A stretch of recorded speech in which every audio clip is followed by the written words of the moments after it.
In the heart of a quiet, sun-drenched valley, there was a ranch that had stood for generations. It wasn't just any piece of land. It was the Winslow family's pride and joy. For over 60 years, Grandpa Joe had poured his soul into keeping it alive. Every fence post, every blade of grass, every weathered barn door told a story of hard work and love. The ranch wasn't just where they lived, it was who they were. But life has a way of throwing curveballs when you least expect them.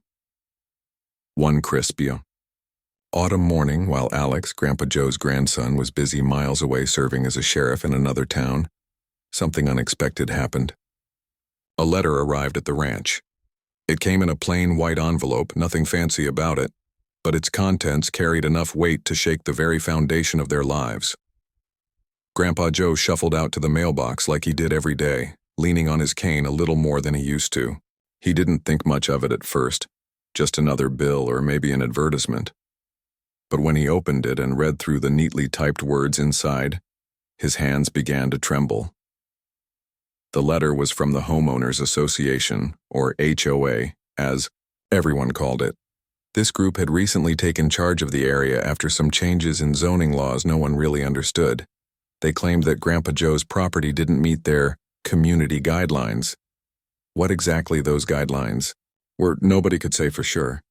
All Grandpa Joe knew was that they wanted him to pay thousands of dollars in fees he couldn't afford, or leave the only home he'd ever known. At first, he thought it was a mistake. Surely they couldn't mean him. His ranch was well maintained, cleaner than most places around here. The fences were sturdy, the pastures lush, and even the old windmill still spun lazily in the breeze. How could anyone accuse him of letting things go? Determined to set things straight, Grandpa Joe decided to attend one of the HOA meetings. He figured if he explained himself face to face, they'd see reason. So dressed in his best shirt and tie, a rarity for him, he walked into the community center where the meeting was being held. Inside, the room buzzed with chatter. Most of the attendees were younger folks, people Grandpa Joe barely recognized. There were sleek laptops open on the tables, coffee cups bearing corporate logos, and folders filled with papers he couldn't make heads or tails of. He felt out of place, like a relic from another time. When it was his turn to speak, he stood up slowly, gripping the back of his chair for support. His voice wavered slightly as he talked about how long the ranch had been in the family, how much it meant to him. He mentioned the countless hours spent fixing fences, planting trees, and caring for animals. But instead of sympathy, he got blank stares and dismissive comments. One board member, a man with slicked back hair and a smug grin, interrupted him mid-sentence. "Look, Mr. Winslow," he said, tapping his pen against the table. "We're not saying your ranch isn't nice, but times change. We need to modernize this area. Your, rustic charm doesn't fit our vision." Rustic charm? Vision? Grandpa Joe clenched his fists under the table, biting back the anger rising in his chest. These people didn't care about charm or history. All they cared about was turning the land into something shiny and new, something that would line their pockets. Despite his frustration, Grandpa Joe tried to stay calm. He asked questions, pleaded his case, and even offered to make minor improvements if that's what they wanted. But the board members weren't interested in compromise. They handed him another letter, a formal warning this time. If he didn't comply within 30 days, they'd start legal proceedings to evict him. Walking home that evening, Grandpa Joe felt a heaviness settle over him. The ranch wasn't just his home, it was his legacy. Everything he'd worked for, everything he'd dreamed of passing down to Alex and future generations was slipping through his fingers. And worst of all, Alex wasn't here to help. He was off doing his job, protecting other people, while his own family needed him most. For the next few weeks, Grandpa Joe tried to fight back on his own.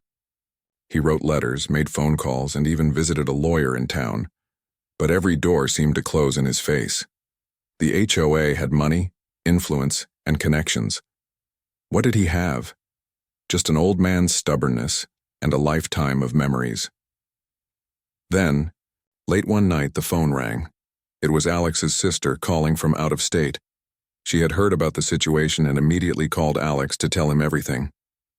By the time she finished explaining, Alex was already packing his bags. "I'm coming home," he said firmly. "Don't worry, Grandpa. We'll figure this out together." Little did the HOA know they had picked the wrong family to mess with. Sheriff Alex Winslow was coming, and he didn't take kindly to bullies. Alex's drive back home felt longer than usual. The road stretched endlessly before him, the same one he'd traveled countless times as a kid. But this time, it wasn't nostalgia weighing on his mind. It was anger. Pure, unfiltered anger. How dare someone try to take away the only place that ever truly felt like home? His hands tightened on the steering wheel as he replayed his sister's words in his head.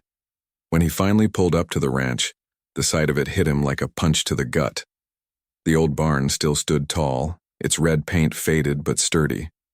The fields rolled out like waves under the golden afternoon sun.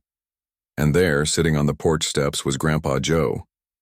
He looked smaller somehow, more fragile than Alex remembered.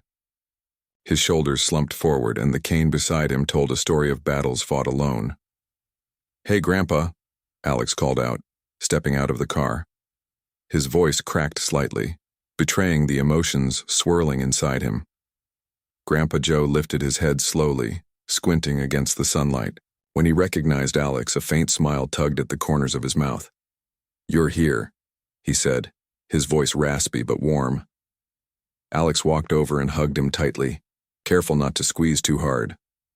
"Yeah, I'm here, and we're going to fix this." They sat together on the porch for a while, watching the horizon turn shades of orange and pink. Grandpa Joe filled Alex in on everything. The letters, the meetings, the cold dismissals from people who acted like they owned the world. As Alex listened, his jaw clenched tighter with each detail. It wasn't just about the ranch anymore. It was about respect.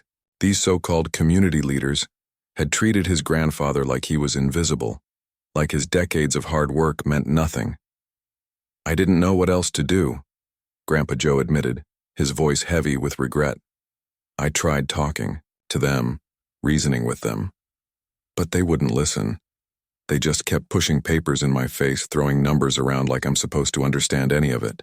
Alex nodded, his mind already racing ahead. "Don't worry, Grandpa. You won't have to deal with this alone anymore.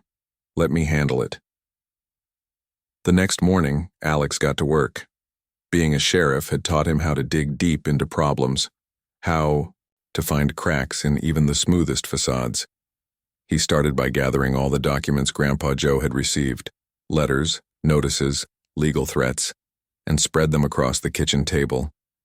At first glance, they seemed overwhelming, but Alex knew better.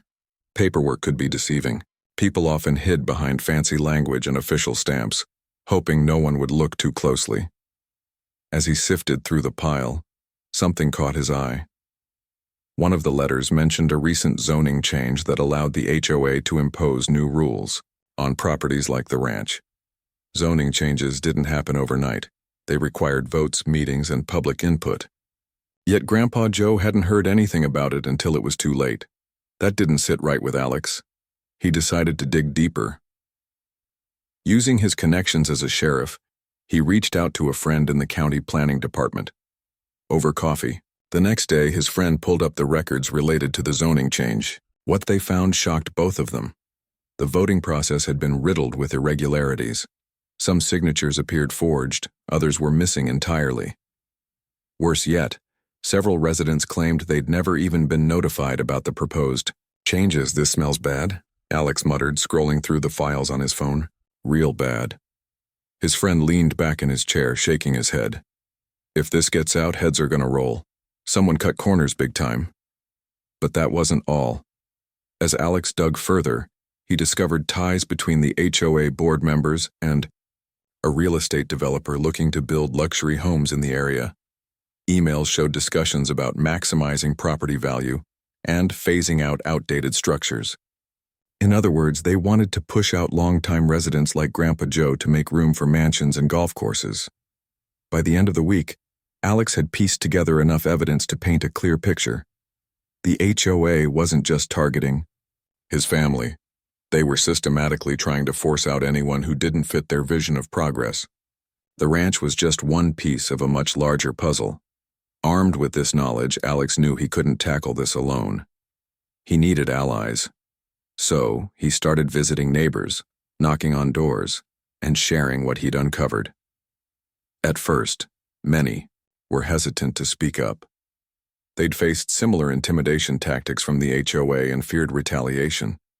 But Alex reassured them, promising to stand by their side no matter what.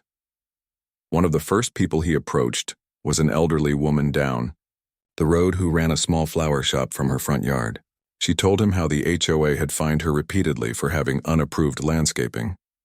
Another neighbor, a mechanic, shared how they shut down his workshop over noise complaints, despite him operating there for years without issue. Each story added fuel to Alex's fire. Slowly but surely, a coalition began to form. Neighbors who had once felt powerless now saw hope. Together, they held secret meetings in basements and barns, strategizing ways to fight back. Alex became their unofficial leader, guiding them with the confidence and authority that came naturally to him as a sheriff. "We're not backing down," Alex told the group during one of their gatherings. "They messed with the wrong family, the wrong community. We've lived here longer than they've existed, and we're not going anywhere." The energy in the room shifted. For the first time in months, maybe even years, these people felt united. They weren't just fighting for themselves, they were fighting for their homes, their history, their way of life. Meanwhile, Alex kept digging. He filed formal complaints with state authorities, sending them copies of the evidence he'd gathered. Investigators began sniffing around, asking questions and demanding answers. Soon, whispers of corruption spread throughout the town. Even some of the HOA's own members started distancing themselves, sensing trouble on the horizon. Back at the ranch, Grandpa Joe watched all of this unfold with a mix of pride and disbelief. He'd spent weeks feeling defeated, like the world had moved on without him. But seeing Alex take charge, rallying neighbors and standing firm against injustice, reignited something in him. The spark was back in his eyes, the same spark that had driven him to build the ranch from scratch all those years ago. "You're doing good work, son," Grandpa Joe said one evening as they sat together on the porch. "I always knew you'd make us proud." Alex smiled, though his expression remained serious. "We're not done yet, Grandpa, not by a long shot. But we will win this, I promise." And with that promise hanging in the air, the stage was set for the biggest showdown the town had ever seen. The days that followed were a whirlwind of activity. Alex's phone buzzed constantly with calls, texts, and updates from neighbors who were now fully on board. What had started as a quiet rebellion was quickly turning into a full-blown movement. People who had once kept to themselves, too afraid to speak up, were now stepping forward with their stories. Each tale added another layer to the growing case against the HOA. One neighbor, a retired teacher in her late 60s, shared how she'd been fined for having flower beds that didn't match the neighborhood aesthetic. Another man, a carpenter who ran a small workshop out of his garage, talked about how he'd been slapped with ridiculous fees for parking his truck in his driveway overnight.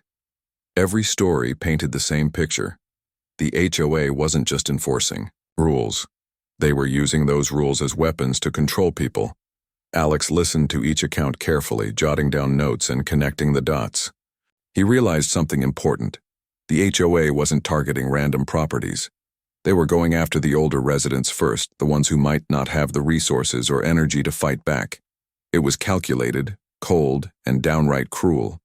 But Alex wasn't about to let them get away with it. He called another meeting at the ranch, bringing everyone together under one roof. The barn, usually filled with tools and hay bales, became a makeshift war room. Maps of the area were pinned to the walls, marked with red circles where evictions had been attempted. Stacks of documents sat on folding tables, evidence of the HOA's shady dealings.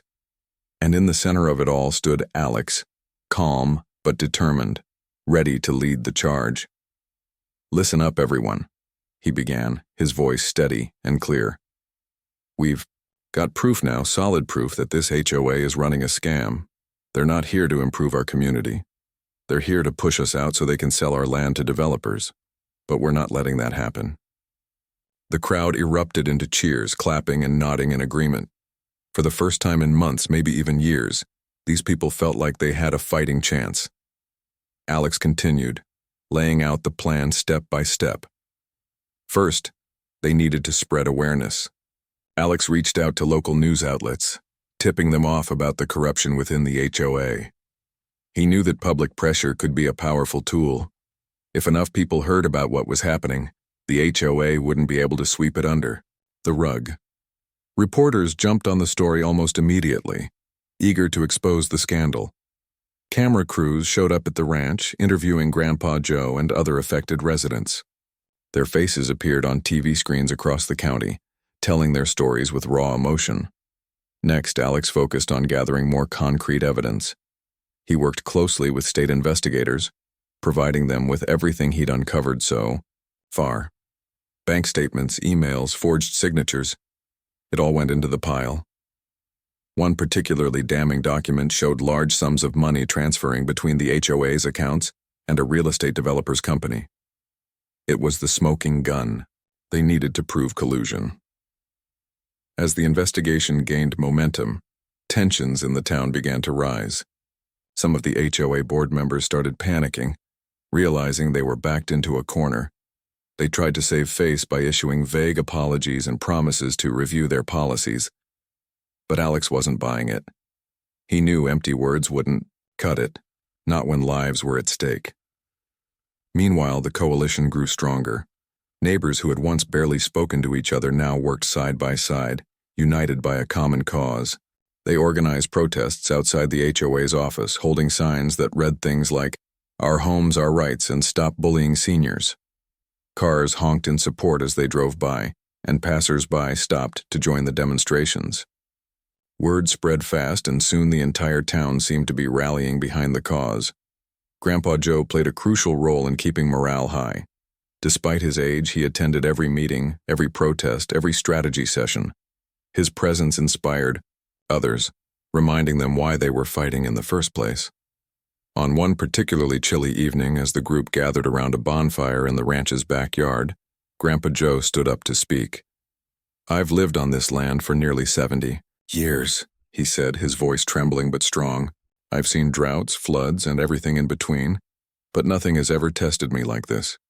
These people think they can take what's ours, but they don't know who they're dealing with. We're fighters, every single one of us, and we're not giving up." The crowd erupted into applause, cheering and whistling. Even Alex, who rarely showed emotion in front of others, felt a lump form in his throat. Seeing his grandfather stand tall, proud, and defiant made him realize just how much this fight meant. Not just to their family, but to everyone involved. As the weeks passed, the pressure on the HOA mounted. Developers pulled out of deals, fearing bad publicity. Local officials distanced themselves from the organization, refusing to comment on the ongoing scandal. And yet, despite the mounting evidence and public outrage, the HOA refused to back down completely. Instead, they doubled down, filing eviction notices against several properties, including the Winslow Ranch. It was a bold move, one that shocked even Alex. He had expected resistance, but this level of aggression caught him off guard. Still, he refused to let it rattle him. If anything, it only strengthened his resolve. "They want to fight?" he muttered to himself one night, staring at the stack of legal papers on the kitchen table. "Fine. Let's give them a fight they'll never forget."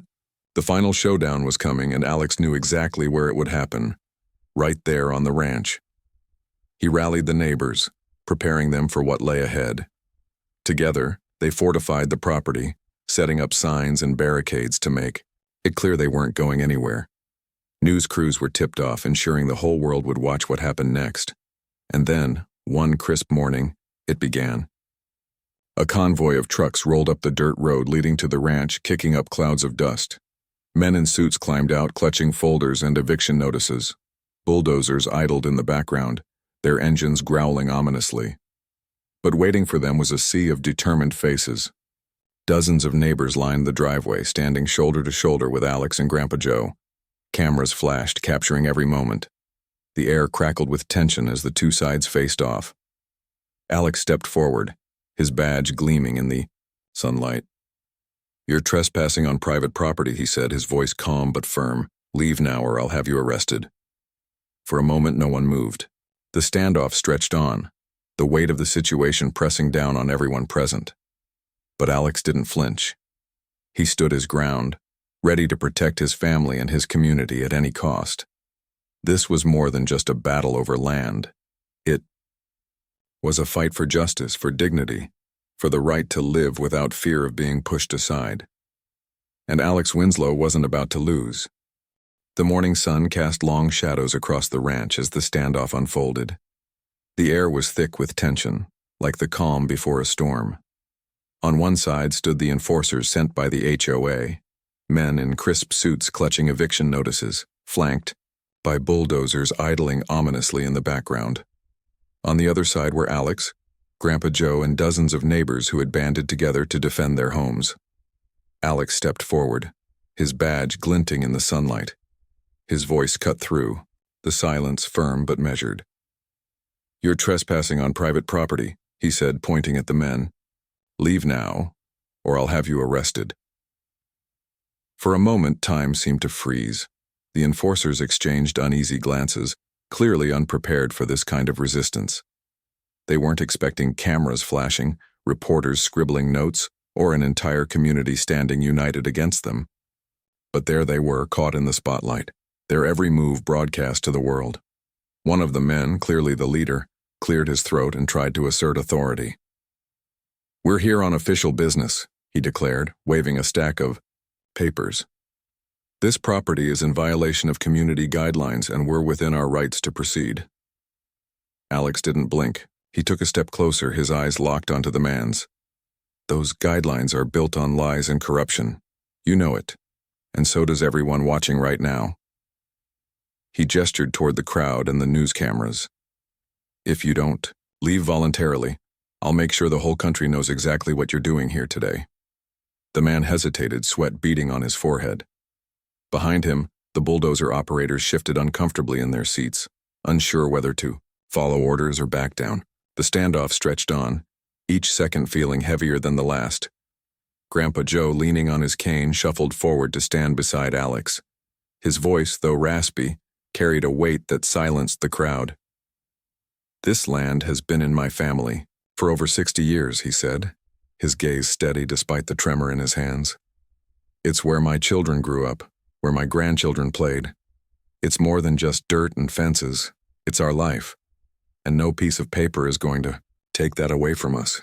The neighbors erupted into applause, their cheers echoing across the fields. Some wiped tears from their eyes, moved by Grandpa Joe's words.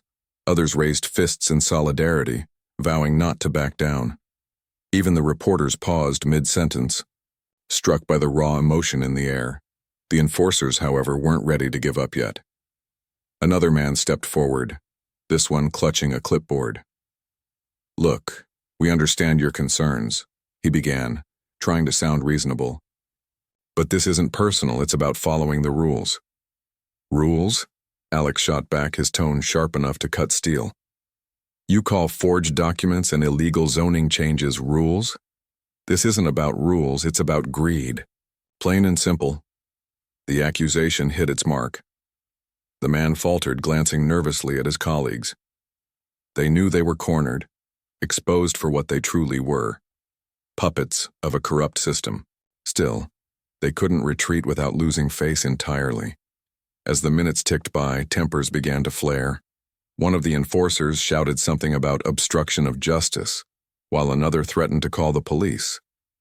That's when Alex let out a low chuckle, shaking his head.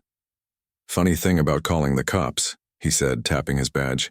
"I am the police, so maybe think twice before making idle threats."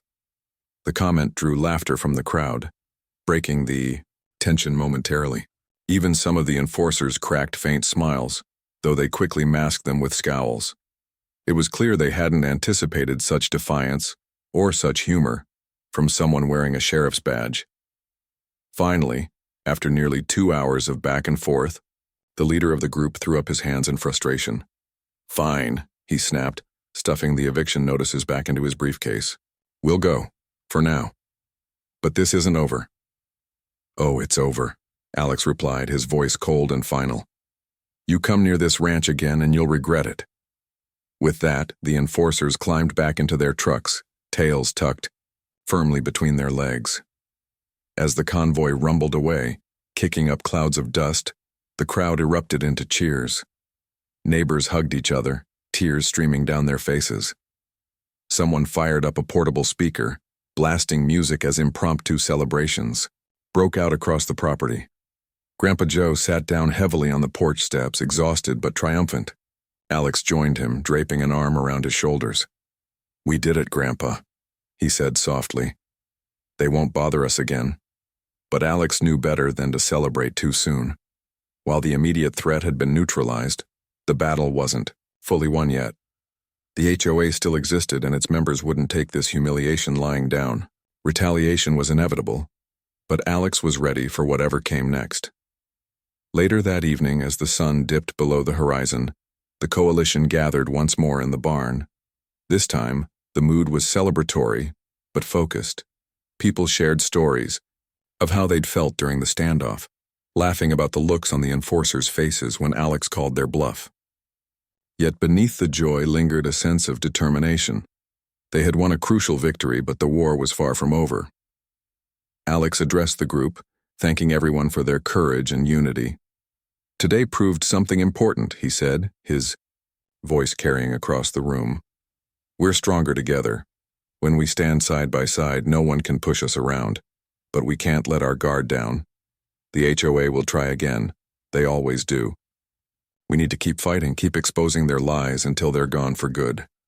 The crowd nodded in agreement, their resolve unwavering. Plans were made to continue gathering evidence, reaching out to more residents, and keeping the pressure on local officials. News outlets promised to stay on the story, ensuring the HOA's misdeeds remained in the public eye. As the meeting wrapped up, Grandpa Joe approached Alex, pride shining in his eyes. You've done good, son, he said, patting him on the back. Your parents would be proud of you. Heck, the whole town is proud of you. Alex smiled, though a hint of sadness lingered in his expression. I just wish Mom and Dad could see this, he admitted quietly. They love this place as much as you do. They're watching, Grandpa Joe replied, his voice soft but certain. And they're smiling, trust me. That night, as Alex lay in bed staring at the ceiling, he replayed the day's events in his mind. The standoff, the cheering, the sheer relief on everyone's faces. It was surreal. He had come home expecting to help his grandfather fight a losing battle, but instead, he'd found something far greater. A community reborn. People who had once felt powerless were now standing tall, refusing to be pushed aside. Still, Alex knew the road ahead wouldn't be easy. The HOA wouldn't disappear overnight, and the scars they'd left behind would take time to heal. But for the first time in a long while, he felt hopeful. Hopeful that justice would prevail. Hopeful that the Winslow Ranch and all the other properties targeted by the HOA would remain safe. And most importantly, hopeful that the spirit of unity they'd ignited would continue to burn bright. Tomorrow would bring new challenges, new battles to fight. But for tonight, under the starlit sky, Alex allowed himself a moment of peace. The ranch was still standing. His family was still together. And for now, that was enough. The aftermath of the standoff at the ranch rippled through the town like a shockwave. What had started as a quiet rebellion led by Alex and his neighbors quickly snowballed into something much bigger. The news coverage of the eviction attempt and the community's fierce resistance spread like wildfire, reaching far beyond the county lines. Social media buzzed with hashtags like Row Save Our Ranches and Stand with Winslow. Calls poured in from people across the state offering support, donations, and even legal advice. But it wasn't just outsiders who took notice. Local officials, who had previously turned a blind eye to the HOA's shady dealings, suddenly found themselves under intense scrutiny. Town hall meetings were packed with angry residents demanding answers. How could such corruption have gone unchecked for so long? Why hadn't anyone stepped in sooner? Alex knew this was their moment to strike while the iron was hot. He worked tirelessly alongside investigators, providing them with every shred of evidence he'd gathered. Bank statements showing suspicious money transfers, emails detailing backdoor deals between HOA members and developers, and forged signatures on zoning documents. It all painted a damning picture. State authorities launched a full-scale investigation, digging deeper than ever before. One by one, cracks began to form in the HOA's carefully constructed facade. Board members started distancing themselves from each other, pointing fingers, and shifting blame. Some resigned outright, claiming they'd been misled or coerced into supporting unethical decisions. Others disappeared entirely, leaving behind unanswered questions and empty desks. The real estate developer tied to the HOA pulled out of the project altogether, citing public relations concerns. Without their financial backing, the HOA's plans for luxury developments crumbled like a house of cards. Developers who had once salivated over the idea of turning the area into a playground for the wealthy now scrambled to distance themselves from the scandal. Meanwhile, the coalition of neighbors grew stronger than ever. People who had initially joined the fight out of fear or desperation stayed because they believed in something bigger: justice. They organized regular meetings, not just to strategize but to celebrate small victories along the way. Every time another piece of evidence came to light, every time another corrupt official was exposed, they marked the occasion with potluck dinners and laughter-filled evenings at the ranch. Grandpa Joe became a symbol of resilience, his story inspiring others to keep pushing forward. Neighbors often stopped by the ranch to thank him personally, sharing how his courage had given them hope. "You didn't just save your land," one elderly woman told him during one of these visits. "You reminded us that we're not alone." Her words brought tears to Grandpa Joe's eyes. For years he'd felt invisible, like the world had forgotten about people like him. But now, standing in the middle of a community united by purpose, he realized he'd never truly been alone. His grandson had come home, his neighbors had rallied around him, and together, they had sparked a movement. As weeks turned into months, the investigation reached its climax. Arrest warrants were issued for several key figures within the HOA, including the slick-haired board member who had dismissed Grandpa Joe so callously during that fateful meeting. When the police arrived to take him away, cameras captured the moment. He looked pale, disheveled, and utterly defeated.